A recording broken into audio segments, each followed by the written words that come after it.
Well, I think, I worked with Leo DiCaprio from Gangs of New York, which is 2002, I think, to The Aviator and also The Departed. And so coming off Gangs, which was a very intense, they were all intense experiences, but Gangs was a particularly complex one. To the playing of Howard Hughes, as a younger Howard Hughes, which as an actor I thought he really was able to hit certain levels that I was very pleased with, and so was he, in the guidance of that, from my guidance of it. And then the emotional nature of what developed in Departed. That was a key. And having done that, we decided we wanted to do one more picture together.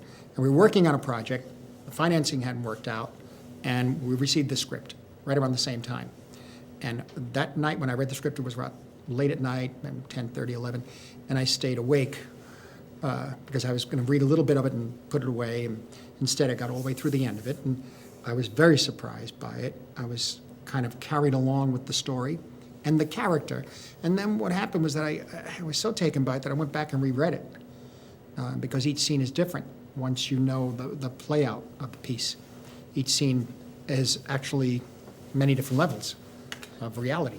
And so that's a very interesting, the idea of the puzzle, the idea of the labyrinth, the psychological and emotional labyrinth that all of us have, that all of us are in a way, internally. And the way this is expressed in the story, I knew that Leo, having worked with him, having gone through the process of Gangs and Aviator, but particularly Departed, could pull this off and could get into, could hit and reach certain levels of emotion and psychological depth that we could try. Anyway, I knew we could try.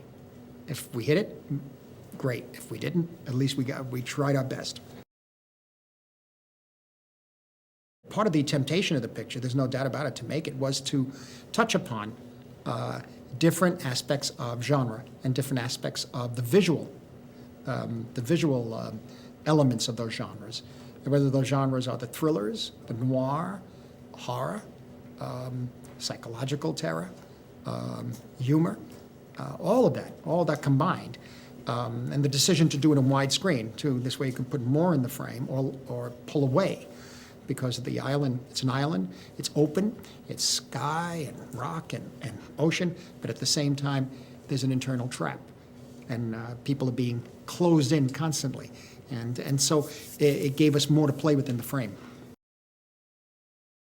Mark Ruffalo plays Chuck, and Mark is an actor I've admired all the way from the film that he made that Kenny Lonergan made, that I was exec producer on. I think it was the You Can Count on Me. And other work over the years. Sir Ben Kingsley, whom I wanted to work with since I first saw him back in the early 80s. And Michelle Williams, who's remarkable and subtle, emotional. Emily Mortimer,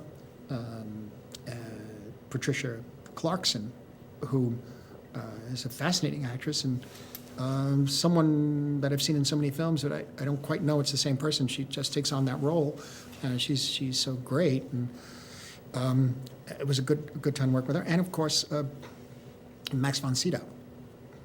And Max von Sydow is iconic in cinema.